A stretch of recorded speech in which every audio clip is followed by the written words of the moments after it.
12절 13절 두 절 말씀을 보도록 하겠습니다. 사무엘상 18장 12절 13절 말씀입니다.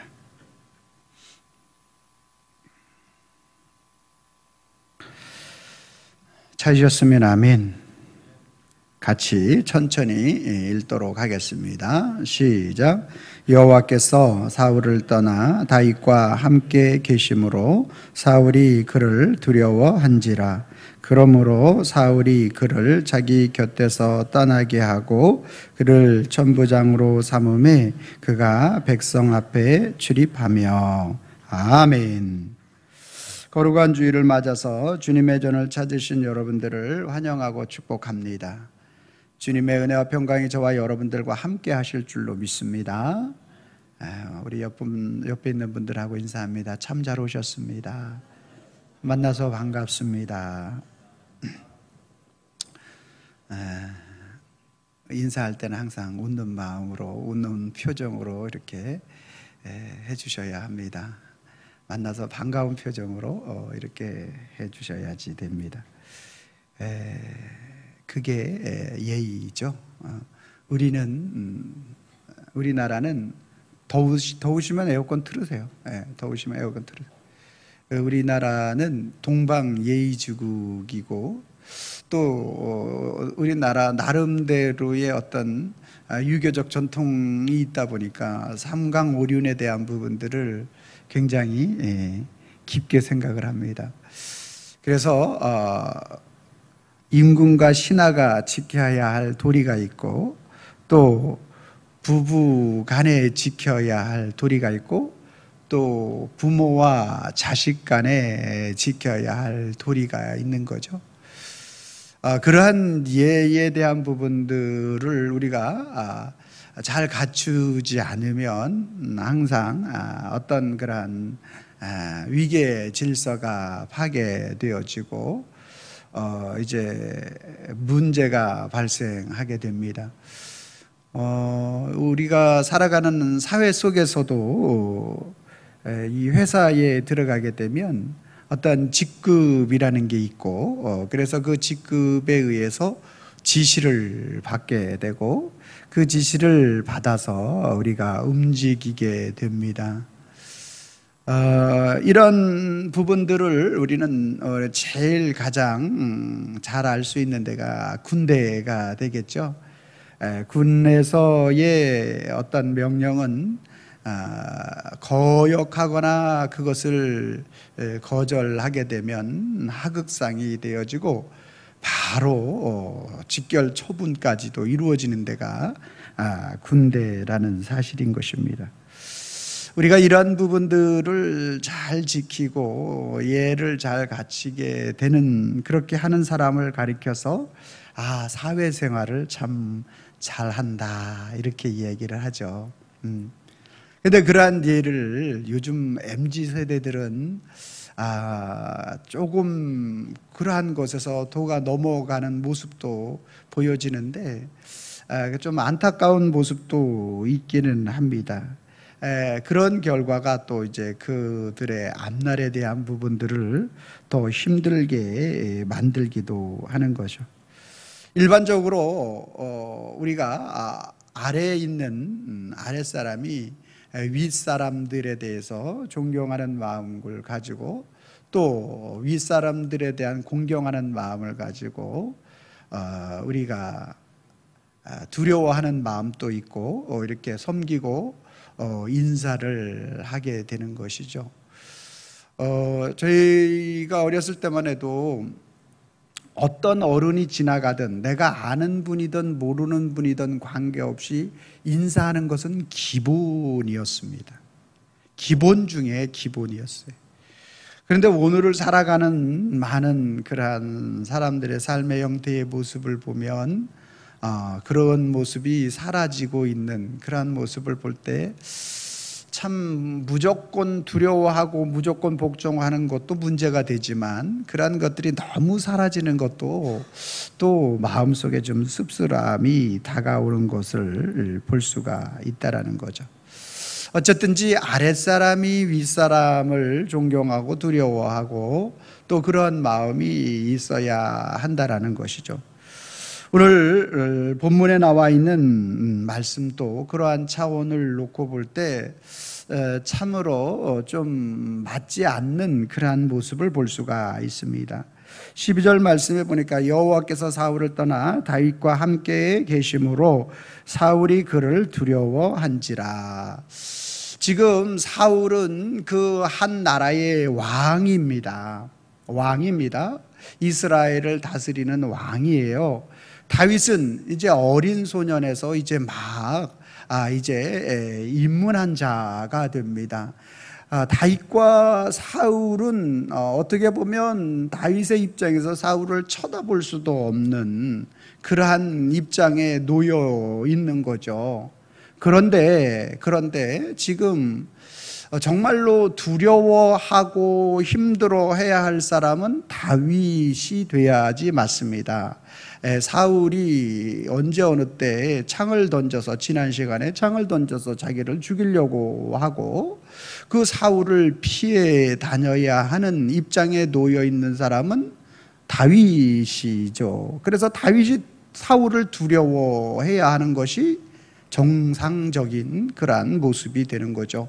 어떠한 위치적인 왕과 신하의 위치, 또 여러 가지 힘과 권력, 이런 것들, 모든 것들을 놓고 볼 때 누가 누구를 두려워해야 돼요? 다윗이 사울을 두려워하는 것이 지극히 정상일 것입니다. 근데 오늘 성경은 그렇게 말하고 있지 않다라는 거죠. 오늘 사울이 그를 두려워했다. 그가 다윗이 된다라는 것입니다. 얼마만큼 두려워했느냐? 13절 말씀해 보니까 그러므로 사울이 그를 자기 곁에서 떠나게 하고, 사울이 다윗을 자기 곁에 왕궁에서 떠나게 했다. 그를 천부장으로 삼음에, 여기 이제 이렇게 표현되어 있지만 많은 주석가들이나 성경을 깊이 연구하는 사람들이 이 표현적인 모습을 가지고 또 실제적으로 사울이 다윗에게 천부장의 그러한 직책을 주면서 어디에다 내보냈느냐 하면 전방 최전선 부대로 다윗을 사울로부터, 자기로부터 오늘 다윗이 두려운 존재가 되어서 최전방 최전선으로 내어 보냈다. 성경에 이런 곳이 또 있지 않습니까? 다윗도 보디발의 아내를 취하고 보디발을 최전선으로 이렇게 내보내는. 그러니까 지금 오늘 이 실제적인 모습을 놓고 볼 때 오늘 다윗이 사울을 두려워해야 되는데 사울이 다윗을 두려워하여 최전방으로 그를 내보내었다라는 것이 오늘 성경에 나타난 그러한 문제의 핵심 요소가 되는 것이죠. 왜 다윗을 두려워했는가라는 것을 우리는 생각해 보아야 하는 것입니다. 오늘 원래 하나님이 우리 인간을 창조할 때 우리 인간은 두려움이라는 것이 없었습니다. 왜냐하면 하나님이 인간에게 하나님의 지혜와 명철을 더하여 주셔서 모든 동물들, 식물들을 바라볼 때 인간들로 하여금, 아담으로 하여금 그 모든 것을 생육하고 번성하고 다스릴 수 있는 존재로 우리를 만들었기 때문에 그렇습니다. 사자의 힘이라는 것은, 호랑이의 힘이라는 것은 그때나 지금이나 인간을 뛰어넘고, 독수리와 매는 인간을 뛰어넘는 공중을 활보하는 그러한 동물이 되는 거죠. 맹조류가 되는 거죠. 그때 그러한 강력한 힘을 가지고 있는 사자 발톱이, 호랑이가, 치타가 오늘 아담을 어찌할 수 없을 만큼의 아담에게 강력한 하나님의 은혜가 임하고 그것들을 두려워하지 않는 존재였다라는 거예요. 그런데 오늘 아담과 하와가 범죄하고 난 이후에 오늘 창세기 3장 10절 말씀은 뭐라고 말씀하고 있느냐? 이르시되 내가 동산에서 하나님의 소리를 듣고 내가 벗었으므로 뭐하여? 두려워하여 뭐하였다? 숨었나이다. 우리 인생에 왜 두려움이 찾아왔는가라는 사실에 대한 부분들을 우리가 살펴볼 것 같으면, 오늘 하나님 앞에 죄를 범하고 난 아담과 하와의 인생 가운데 하나님이 벌을 내리셨는데, 남자는 이마에 땀을 내야만 먹고 살고 여자는 해산의 고통이 다가오는 거예요. 고통, 이마에 땀, 또 땅은 가시와 엉겅퀴를 내어 지게 되었다. 이 모든 것들은 인간들로 하여금 무엇을 가져오게 만드는 것입니까? 두려움을 가져오게 만드는 요소가 되는 것이죠. 그러므로 오늘 우리 오늘 죄를 범한 인간에게 찾아온 것이 무엇이다? 두려움이 되는 것입니다. 그래서 이 두려움이라는 것은 죄를 범하고 난 다음에 하나님이 그들과 함께하지 않는, 에덴 동산에서 쫓겨나는 인생, 그리고 그 하나님이 그들과 함께하지 않는, 그래서 그 이후에 모든 인생에게 찾아온 것이 뭐다? 두려움이 되는 것입니다. 이 두려움이 원래 높은 위치에 있는 자를 낮은 위치에 있는 자가 두려워하는 것, 힘이 강한 그러한 것들, 힘이 약한 약육강식의 어떤 그러한 논리에 의해서 두려움이 찾아오는데, 꼭 그 두려움이라는 것은 그렇게만 찾아오지도 않고, 오늘 사울과 다윗의 모습을 볼 것 같으면 그렇지 않음에도 불구하고 두려움이 찾아오고 있는 그 모습을 우리는 볼 수가 있게 되는 것입니다. 자, 오늘 그렇다면 사울이 왜 다윗을 두려워했는가? 12절 말씀에 보니까 그 원인에 대해서 이렇게 말하고 있습니다. 여호와께서 사울을 떠나라고 말씀하고 있습니다. 사울이 다윗을 왕임에도 높은 위치와 권력을 가지고 있음에도 불구하고 다윗을 두려워한 첫 번째 이유가 뭔가 보니까, 여호와께서 사울을 자기 자신에게서 떠난 것을 알게 되니까, 하나님이 나와 함께 하시지 않는다라는 사실을 알게 되면 우리는 그 인생 가운데 두려움이 찾아올 수밖에 없다라는 것입니다. 이 두려움이라는 것은 우리 인생 속에서 범죄한 그러한 인생에게 찾아오는 두려움인데, 그 두려운 것 자체로 끝나는 것이 아니라 이 두려운 것을 또 사로잡는 게 있는데, 이게 바로 사단이라는 거예요. 영적인 존재 가운데 사단이 우리가 두려워하는 마음을, 특별히 우리 여집사님들 같은 경우에는 좀 심장이 약하잖아요. 무서운 거, 좀 공포 영화 잘 못 보잖아요. 잘 봐요? 그 두려운 마음이 있잖아요. 그런데 그 두려운 마음을 이 사단은 딱 사로잡으려고 합니다. 그래서 하나님 앞에 나아가게 하는 그러한 모든 것들을 가로막는 거예요. 이 두려워하는 마음. 자, 오늘 이 사울이 자기와 함께 하지 않는 그 사실을 깨달을 때 오늘 그에게 두려움이 찾아오게 되는 것입니다. 또 한 가지는, 또 오늘 12절 말씀에 여호와께서 사울을 떠난 것으로 인하여 두려워하고 다윗과 함께함으로, 그러니까 하나님이 없는 백성은 하나님이 함께하는 자를 두려워하게 되어 있다라는 것입니다. 겉으로는 그러한 표현을 안 하지만, 하나님이 없는 자는 하나님이 있는 자를, 하나님이 함께 하시는 자를 두려워하는 그러한 모습을 우리는 사울과 다윗을 통해서 정확하게 볼 수가 있게 되는 것입니다. 그래서 저와 여러분들은 누구와 함께 하는지에 대한 그러한 인식을 갖는 것은 아주 중요한 것입니다. 악한 자와 함께하는 그러한 삶을 살게 되면 악한 인생을 살아가게 되는 것이고, 하나님과 함께 동행하는 삶을 살게 되면 주님이 저와 여러분들을 책임져 주시는 그 은혜를 힘입어 살아가는 줄로 믿습니다.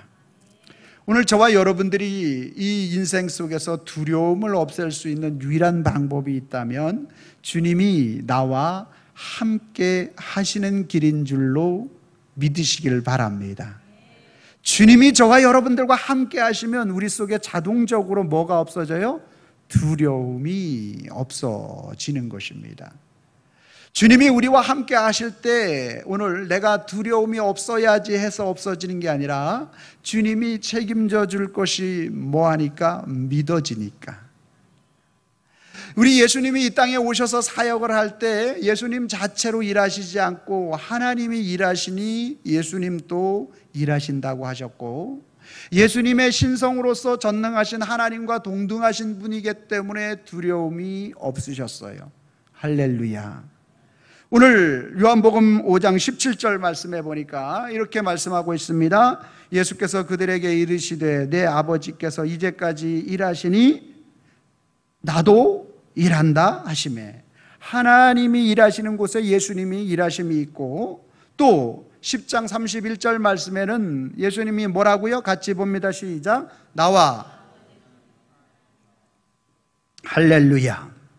예수님은 전능하신 하나님이시고 하나님과 동등된 분이시기 때문에 하나님의 일하심이 예수님의 일하심이요, 예수님의 일하심이 하나님의 일하심이 되는 것입니다. 그러나 이 사실에 대한 부분들을 알고 믿음으로 사는 인생들이 너무나 적어. 그래서 하나님은 항상 우리의 인생 앞에 무엇을 두느냐 하면 우리의 인생 앞에 두려움을 두시는 거예요.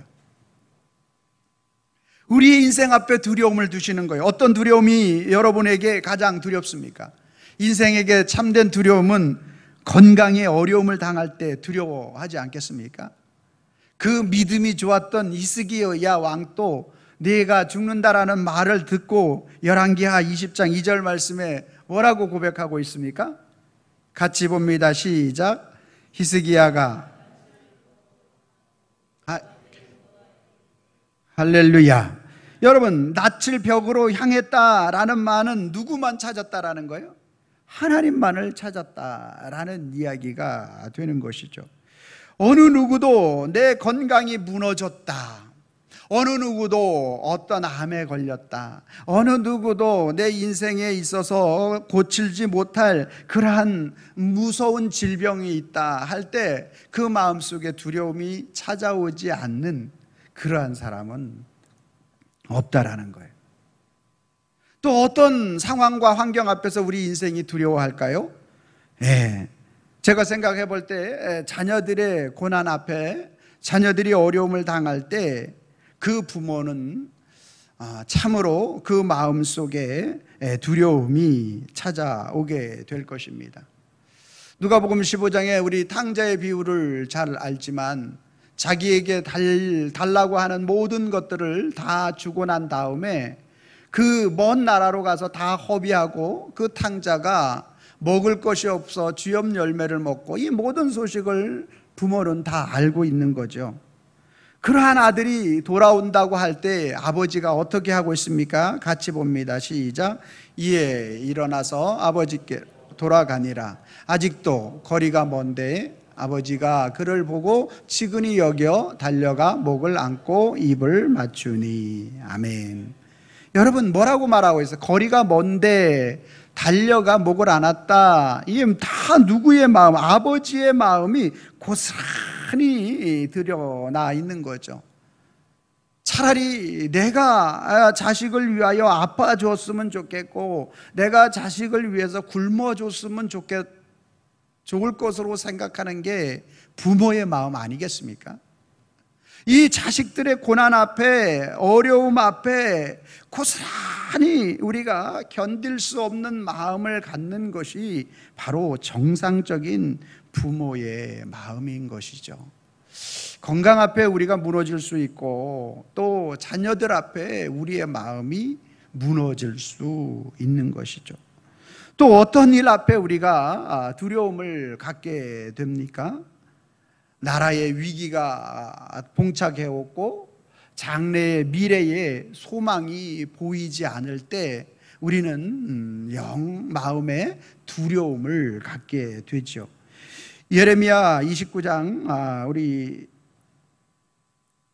여호수아 1장 9절 말씀입니다. 여호수아 1장 9절 같이 봅니다. 시작. 내가 내게 명령한 것이 아니냐. 강하고 담대하라. 두려워하지 말며 놀라지 말라. 내가 너희 어디로 가든지 내 하나님 여호와께서 너와 함께 하시니라 하니라. 여호수아는 지금까지 모세의 종으로 모세가 광야 40년 동안의 모든 이스라엘 백성들을 이끌어올 때 아말렉과의 전쟁 가운데에서 또 이스라엘 백성들이 물이 없을 때 또 먹을 것을 구할 때 모세가 그를 그 모든 일들을 인도하는 것들을 보았어요. 그리고 난 다음에 이제 모세의 사명이 마치고 그 사명을 여호수아에게 하나님이 일임하였다라는 거죠. 그때 이제 여호수아에게 남아있는 사명이라는 것은 모세가 홍해를 건넜다면 여호수아는 이제 요단강을 건너야 하는 사명이 그에게 남아 있었고, 요단강을 건너가자마자 아주 그 지역에서 난공불락이라고 일컬어지는 바로 여리고 성이 그를 기다리고 있고, 그 여리고 성을 지났다 할지라도 가나안 땅에는 7족속, 헷 족속, 기르가스 족속, 여부스, 아모리, 히위 족속들이 그를 기다리고 있어서 그들은 농민군이었고 그들은 전쟁과 전술과 전략을 모르는 자들로서 그 모든 일들을 점령해 나간다라는 것은 사람의 힘으로 불가능해 보이는 그러한 일들이 그 앞에 놓여 있었던 것입니다. 그러니까 오늘 여호수아의 마음속은 너무나 두려운 거예요. 어떻게 모세가 지팡이를 내밀어서 홍해를 가르는데 나는 그 지팡이도 제대로 없고, 그리고 어떻게 여호수아와 이스라엘 백성들이 요단을 건너갈 때 오늘날 우리로 말하면 장마철이라 그래서 아담, 읍, 변방까지 물이 가득하였더라, 성경이 이렇게 말하고 있는 그 요단 강물을 어떻게 건너갈 수 있을까? 그 마음에 두려움이 가득할 수밖에 없었다라는 것입니다. 인생에게 있어서 또 우리가 앞날에 대한 두려움도 두려움이지만 가장 큰 두려움이라는 것은 죽음 앞에 있는 두려움보다 더 큰 두려움은 없을 것입니다. 아니, 죽고 난 이후에 그 상황에 대한 부분을 어찌할 수 없는 그 두려움이 우리 인생 속에 있다라는 것이죠. 요한복음 11장 32절 말씀에 오늘 이렇게 말합니다. 같이 봅니다. 마리아가 예수께 계신 곳에 가서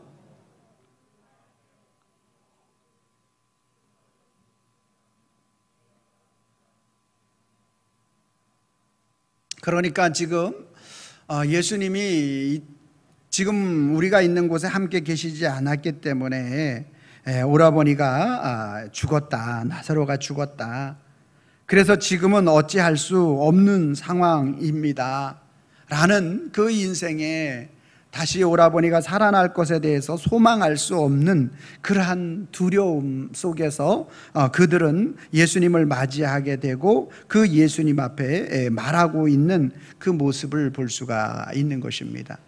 이처럼 오늘 우리 인생에게 찾아오는 건강의 문제 앞에 두려움이 찾아오고 자녀들에 대한 부분들을 놓고 보면서 우리 인생에게 두려움이 찾아오고 또 앞날에 대한 어떠한 소망과 희망이 보이지 않을 때 우리 인생 속에 두려움이 찾아오고 죽음의 그러한 위기 가운데서 우리를 부여잡고 우리를 악한 그러한 모든 사단의 계계가 그 모든 것들로 인하여 오늘 저와 여러분들을 죄와 사망으로 이끌어가기에 아주 충분할 만큼의 모든 그러한 것들은 우리 인생에 참된 두려움을 가져오는 것은 이러한 것들이 저와 여러분들에게 그러한 두려움을 가져다 준다라는 것입니다. 그래서 사단은 그러한 것들을 부여잡고 우리로 하여금 뭐하지 못하게, 하나님 앞에 서지 못하게 만드는 모든 것들을 총동원하여 오늘 그러한 것들로 인하여 우리가 하나님 앞에 서지 못하게 한다라는 거죠.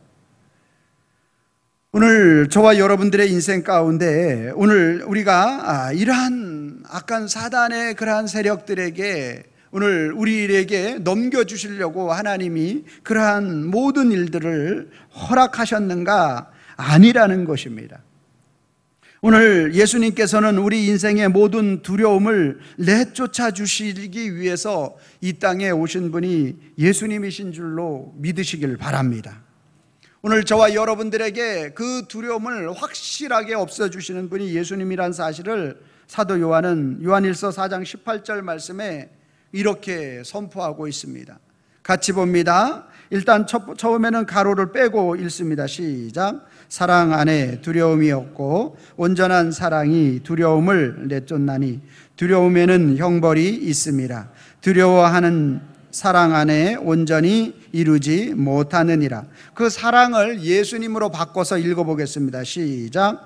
예수 안에 두려움이 없고 온전한 예수님이 두려움을 내쫓나니 두려움에는 형벌이 있음이라. 두려워하는 자는 예수 안에서 온전히 이루지 못하였느니라.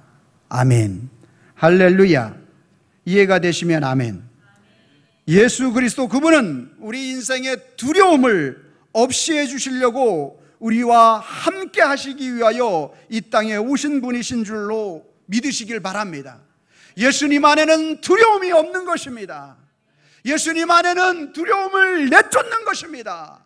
여러분이 이 두려움이 있다라면 그 예수님 안에 온전한 사랑, 예수 그리스도가 오늘 나를 온전히 주장하지 못할 때 우리 속에 두려움이 찾아오게 되는 줄로 믿으시기를 바랍니다.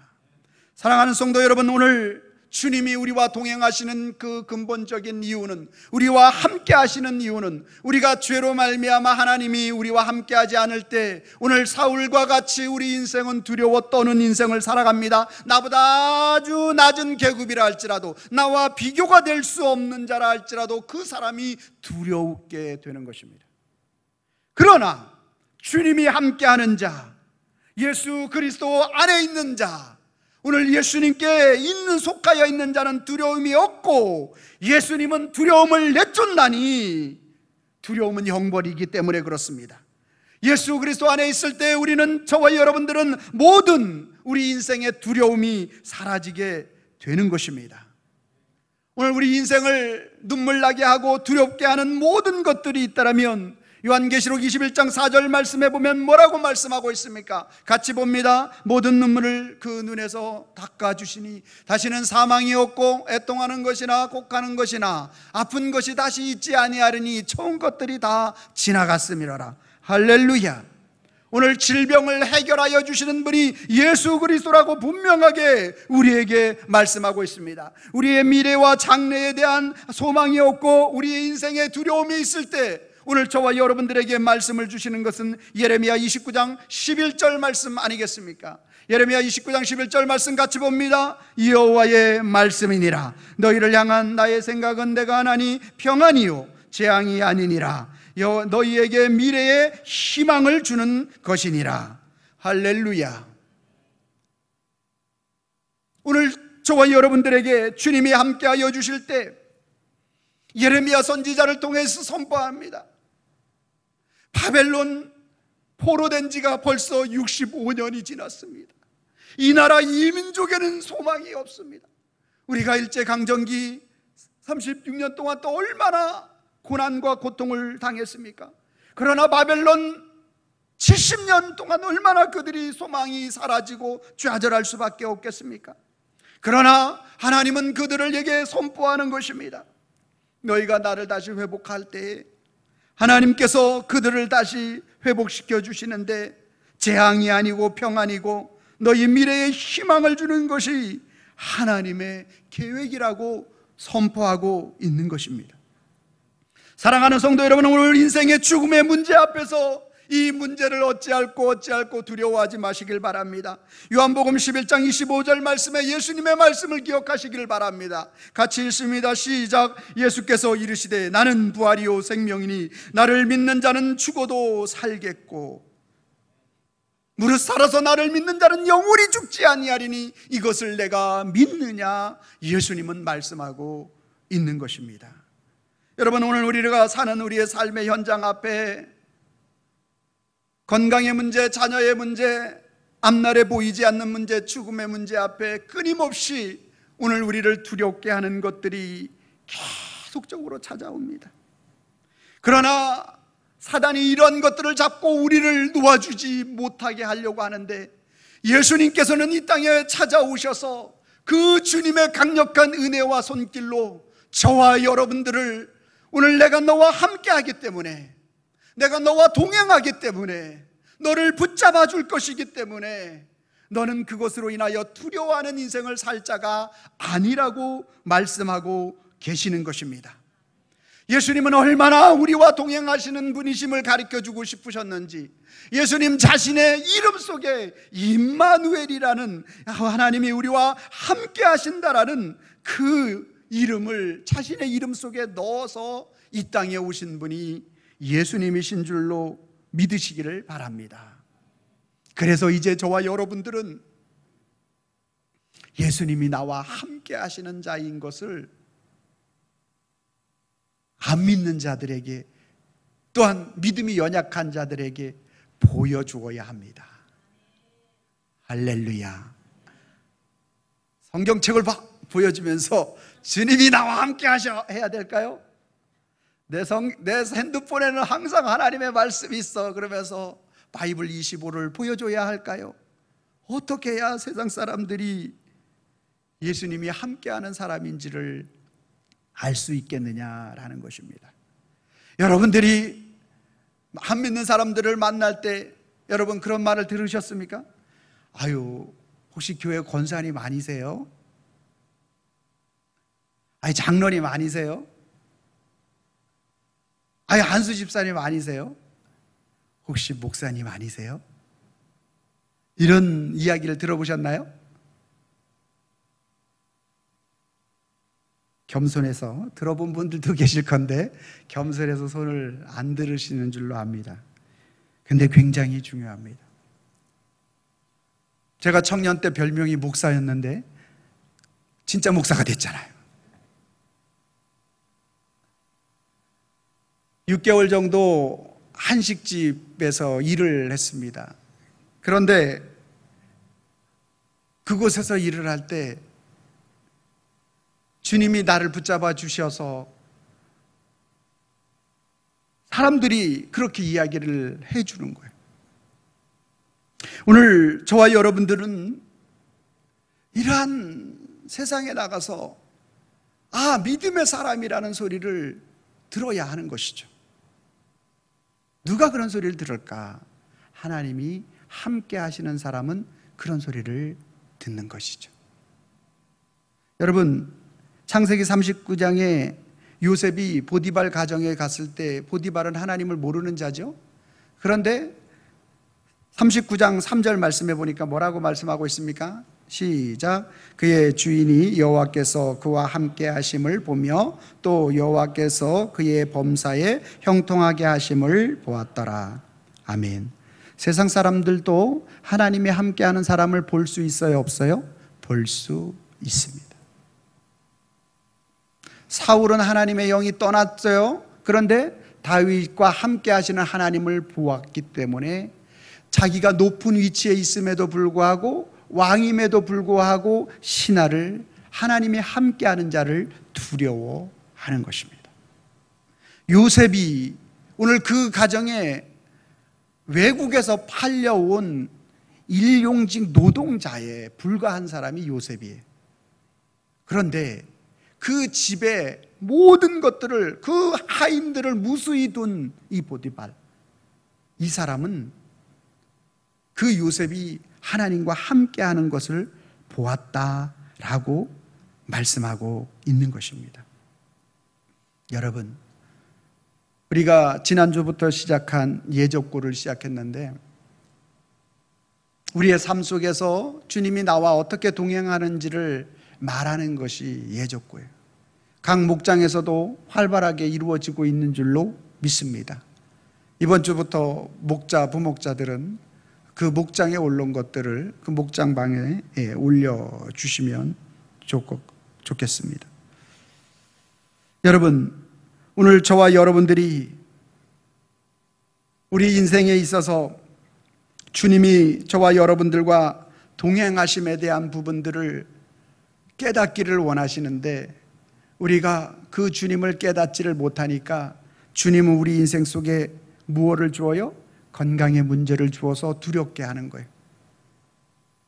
그 두려움은 우리를 망하게 하려는 두려움이 아니라 그것을 통해서 누가 동행하심을 깨달으라? 예수님이 저와 여러분들을 동행하심을 깨달으라는 사인인 줄로 믿으시길 바랍니다. 자녀들에게 어떠한 고민, 자녀들을 위한 기도의 제목을 줘요? 왜 그럴까요? 그것을 통해서 내가 너와 동행함을 너가 깨달으라. 주님이 나와 동행함을 깨달을 때 우리는 우리의 가정에게 가서 그 아이들에게 주님이 나에게 이렇게 역사하신다고 말할 수 있게 되고, 그 말을 처음에는 긴가민가 듣지만 그의 모든 삶을 통해서, 부모님의 삶과 또 형제 자매의 삶을 통해서 그 사람들이 처음에는 피식 웃고 그래 네 잘났다 이렇게 합니다. 제가 그랬잖아요. 군대에서 다 같이 예수를 믿는데 저만 술을 안 먹으니까, 야, 네 혼자만 예수 믿는 것 아니지 않냐? 나 주일날 가잖아 같이. 내가 너보다 군종병 선임이걸로? 그러면서 조롱을 하는 거예요. 그러나 어떤 문제 앞에 있을 때는 반드시 찾아오게 되더라는 거죠. 여러분, 오늘 우리의 자녀의 문제 앞에서 우리의 마음이 녹아지고, 오늘 우리가 얼마나 힘든고 어려운지 몰라요. 주님, 도대체 무엇이 문제입니까? 주님, 우리의 마음에 이렇게 간절함이 있는데 저 인생을 책임져 줘야 되지 않겠습니까? 오늘 저와 여러분들을 주님이 동행하시는 그 사실에 대한 부분들을 너무너무나 확신하고 확인하며 주님 앞에 나아갈 때, 오늘 우리와 함께 하시는 그 주님이 우리 자녀들과도 함께 하실 줄로 믿으시기를 바랍니다. 그래서 성경이 이렇게 말하는 거예요. 가로되 주 예수를 믿으라. 그리하면 너와 내 가족이 구원을 받는다. 할렐루야. 오늘 우리의 삶 속에서 이 두려움을 가져오는 이러한 모든 일들을, 건강의 문제, 자녀의 문제, 우리의 앞날에 대한 문제에 대해서 두려움이 없는 사람은 아무도 없는 거예요. 보장된 것이 없기 때문에. 그러나 그러한 모든 것들을 통해서 누구와 동행하면, 우리 예수님과 동행하는 삶을 살게 되면 우리 예수님께서 책임져 주신다라는 이 확신을 갖게 하시려고 주님은 오늘 끊임없이 우리에게 이러한 문제들을 우리 앞에 주어지게 하시는 것입니다. 저와 여러분들이 이제 그러면 우리 주님과 어떻게 동행할 것인가? 예수님을 따르는 것이 예수님과 동행하는 것인 줄로 믿으시길 바랍니다. 예수님을 믿고 신뢰하는 것이 주님과 동행하는 것인 줄로 믿으시길 바랍니다. 여러분이 예수님을 사랑하는 것이 주님과 동행하는 것입니다. 여러분이 예수님만이 나의 소망이라고 말하는 것이 예수님과 동행하는 것입니다. 예수님만을 의지하고 신뢰하는 것, 그것이 바로 예수님과 동행하는 것인 줄로 믿으시기를 바랍니다.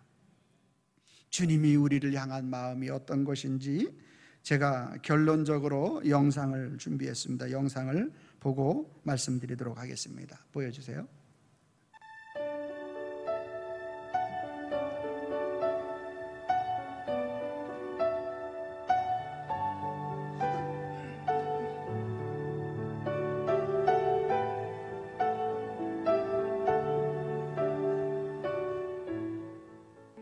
제가 처음으로 상담을 시작했는데 갓 20살이었어요. 상담 공부를 했지만 아무것도 몰랐을 그때에 처음 만나는 그 학생, 이 학생은 13살짜리 흑인과 백인의 혼혈이었어요.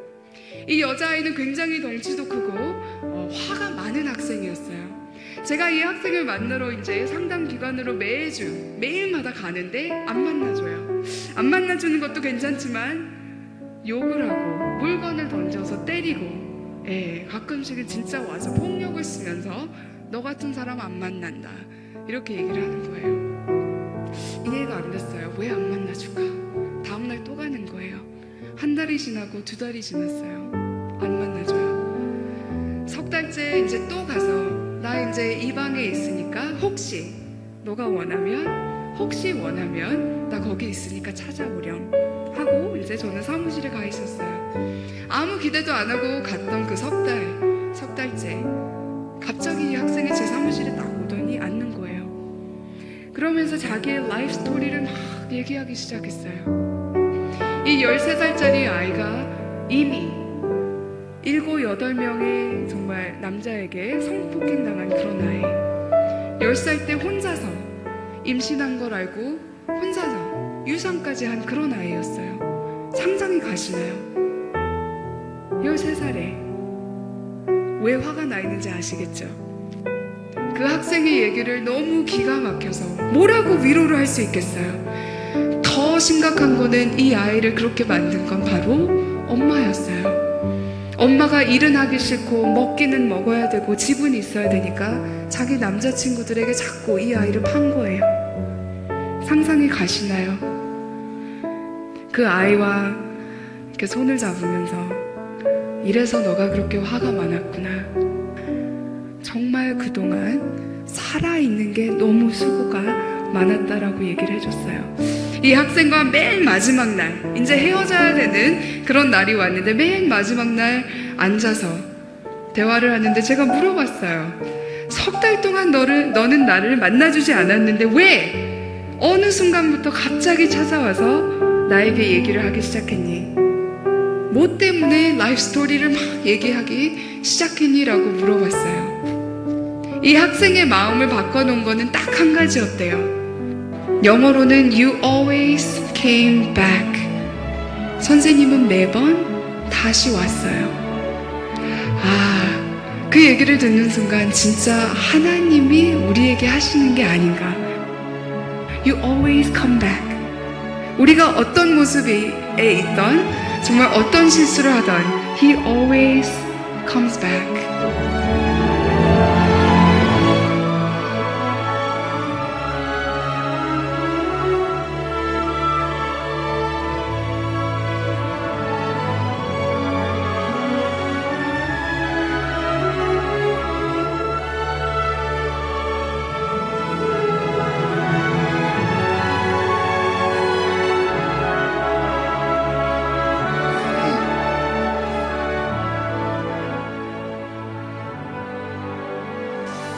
저는 이 설교를 준비하면서 제 마음속에 마지막 결론 You always come back이라는 이 용어가 언제든지 어떠한 모습이든지 이 교수가 그 아이를 3달 동안 계속 찾아가고 그랬던 것처럼 주님은, 우리 예수님은 저와 여러분들을 삶 속에서 동행하고 우리의 인생 속에서 우리 혼자 홀로 버려두지 아니하시고 우리를 좌절하고 낙심하고 우리가 쓰러져 지쳐 있을 때에도 주님은 언제나 찾아오셔서 내가 너와 함께 동행하마. 너가 건강에 문제도 있어도 내가 너와 함께 동행할 것이고 내가 자녀의 문제로 내 마음이 쓰러져도 내가 너와 함께 할 것이고 너의 앞날에 희망과 소망이 없다 할지라도 내가 너와 함께 할 것이고 너의 인생에 죽음이 찾아온다 할지라도 내가 너와 함께 하마. 주님이 오늘 저에게 그러한 강력한 그러한 마음을 주실 때 저는 주님 앞에 탄식하지 않을 수 없었습니다. 나는 내가 무언가 잘되고 무언가 할 것 같으면 주님이 나와 동행함을 느끼고 감사하는 인생을 살았지만 내 마음의 심령에 어려움이 있고 어떤 상황이 부딪히게 될 때 여전히 나는 주님이 나와 동행하신 그 주님이시란 사실을 고백하고 찬양하지 못했던 이러한 연약한 인생인데, 주님이 오늘 어김없이 찾아오셔서 나와 동행하시고 함께 하심에 대한 부분들을 가르쳐 줄 때 너무나 감격하고 감사할 수밖에 없었다라는 것입니다. 사랑하는 성도 여러분, 이제 저와 여러분들의 힘과 능력으로 살려고 하지 마시길 바랍니다. 예수님이 동행하시는 주님의 힘으로 살 수 있기를 바랍니다. 오늘 저와 여러분들이 그 힘으로 살기만 하면 주님이 동행하여 주시고 주님이 우리의 인생을 붙잡아 주시는데, 어떠한 문제 속에서도 두려움이 아니라 하나님이 주시는 참 위로와 평강의 삶을 누릴 수 있도록 저와 여러분들을 만들어 주시고 이끌어 주시는 것입니다. 이번 주 한 주에 여러분들의 그러한 예적고의 그러한 주제는 동행입니다. 주님이 어떻게 나와 동행하여 주시는지, 내 삶에 어떻게 간섭하여 주시는지, 어떠한 작은 부분으로부터, 말씀의 부분으로부터 여러분들이 나와 동행하시는 그 주님을 예수님 적용 고백으로 해볼 수 있기를 바랍니다. 그래서 오늘도 우리는 주님 앞에 고백해야 합니다. 자기의 힘으로 사는 자는 높은 위치에 있어도 두려워하는 그러한 인생을 살 수밖에 없지만, 예수님과 동행하는 그러한 인생은 낮은 위치에 있어도 오늘 자기의 인생의 소실을 말하는, 다른 사람들로 하여금 그래서 오늘 우리에게 찾아오게 만드는, 두렵게 하는 그러한 인생이 되어지는 것입니다. 빨간 글씨를 제가 읽고 여러분들이 파란 글씨를 읽어주시면 되겠습니다. 자신의 힘으로 사는 자는 예수님이 동행하는 자는 아멘입니까? 여러분들이 빨간 글씨를 읽어주시기 바랍니다. 시작. 높은 위치에 있어도 두려워하는 인생 살고 낮은 위치에 있어도 두렵게 하는 인생 산다. 아멘입니까? 같이 한번 봅니다. 시작. 자신의 힘으로 사는 자는 높은 위치에 있어도 두려워하는 인생 살고, 예수님이 동행하는 자는 낮은 위치에 있어도 두렵게 하는 인생 산다. 아멘. 아멘. 아멘입니다. 오늘 예수님은 오늘 저와 여러분들을 어떠한 모습이든지 10번, 20번, 100번, 1000번, 1000번이라도 우리에게 찾아와서 You always come back 하셔서 우리와 동행해 주시는 전능하신 주님이신 줄로 믿습니다. 주님 감사합니다.